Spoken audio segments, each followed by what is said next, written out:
ಇದು ಹಳೆ ವಿಡಿಯೋ ಆಗಿರುತ್ತೆ. ನನ್ನ ಡೆಲಿವರಿ ನಿಯರ್ ಡೇಸ್ ಅಲ್ಲಿ ಇದು ಮಾಡ್ಕೊಂಡಂತ ವಿಡಿಯೋಸ್. ಸೊ ಹೇಗಿದ್ರು ವಿಡಿಯೋ ಮಾಡಿದಿನಲ್ಲ, ಡಿಲೀಟ್ ಮಾಡಕ್ಕೆ ಮನ್ಸಿರ್ಲಿಲ್ಲ ಅಂತ ಹೇಳ್ಬಿಟ್ಟು ಇಲ್ಲಿ ಆಡ್ ಮಾಡಿದೀನಿ. ಫಸ್ಟ್ ಟೈಮ್ ಬೀನಿಸ್ ಪಲ್ಯನ ಪ್ರಿಪೇರ್ ಮಾಡಿದ್ದೆ, ತುಂಬಾ ಚೆನ್ನಾಗಿ ಆಗಿತ್ತು. ಮತ್ತೆ ನೆಕ್ಸ್ಟ್ ಡೇ ಬ್ರೇಕ್ಫಾಸ್ಟ್ ಗೆ ಕ್ಯಾರೆಟ್ ಪಲ್ಯ ಜೊತೆ ಕಾಂಬಿನೇಷನ್ ಆಗಿ ಚಪಾತಿನ ಪ್ರಿಪೇರ್ ಮಾಡ್ಕೊಂಡಿದ್ದೆ.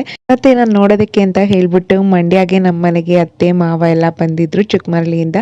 ಸೊ ತಿಂಡಿ ಎಲ್ಲ ಮಾಡ್ಕೊಂಡು ಬಂದಿದ್ರು. ಚಿರೋಟಿ, ಚಕ್ಲಿ, ನಿಪ್ಪಟ್ಟು ಎಲ್ಲ ತುಂಬಾನೇ ಟೇಸ್ಟಿ ಆಗಿತ್ತು ತಿಂಡಿಗಳಂತೂ. ಸೊ ತುಂಬಾನೇ ಖುಷಿ ಆಯ್ತು. ತಿಂಡಿ ಎಲ್ಲ ಕೊಟ್ಬಿಟ್ಟು ಮಾತಾಡ್ಸ್ಕೊಂಡು ಹೋದ್ರು. ಸೊ ಅದನ್ನ ಎಲ್ಲ ವಿಡಿಯೋ ಮಾಡ್ಕೊಂಡಿದ್ನಲ್ಲ, ಇದನ್ನು ಕೂಡ ಆಡ್ ಮಾಡಿದೆ. ಇಲ್ಲಿ 3 ಡೇಸ್ ವಿಡಿಯೋಸ್ನ ಮರ್ಜ್ ಮಾಡಿ ಒಂದು ವಿಡಿಯೋ ಮಾಡಿದ್ದೀನಿ. ಯಾಕೆಂದರೆ ಎಲ್ಲ ಸ್ವಲ್ಪ ಕ್ಲಿಪ್ಪಿಂಗ್ನ ತಗೊಂಡಿದ್ನಲ್ಲ, ಹಾಗಾಗಿ. ಮತ್ತು ಇಲ್ಲಿ ನಾನು ಫೋಟೋಶೂಟ್ಗೆ ಅಂತ ಹೇಳಿಬಿಟ್ಟು ಎಲ್ಲ ಪ್ಲ್ಯಾನ್ ಮಾಡ್ಕೊಂಡಿದ್ವಿ. ಹಾಗಾಗಿ ನಾನೀಗ ಅವನ್ನೆಲ್ಲ ವೇರ್ ಮಾಡಿಕೊಂಡು ಫೋಟೋಶೂಟ್ಗೆ ಅರ್ಲಿ ಮಾರ್ನಿಂಗ್ ಹೇಳಿದರು, ಒಂದು 6 o'clock ಹಂಗೆ. ಮೋನುನು ನೋಡಿ ಎಷ್ಟು ಚೆನ್ನಾಗಿ ಕ್ಯೂಟಾಗಿ ಕಾಣಿಸ್ತಾ ಇದ್ದಾಳೆ. ಸೊ ಮೋನುನು ರೆಡಿ ಮಾಡಿ ನಾನು ರೆಡಿಯಾಗಿ ಹೊರಟ್ವಿ.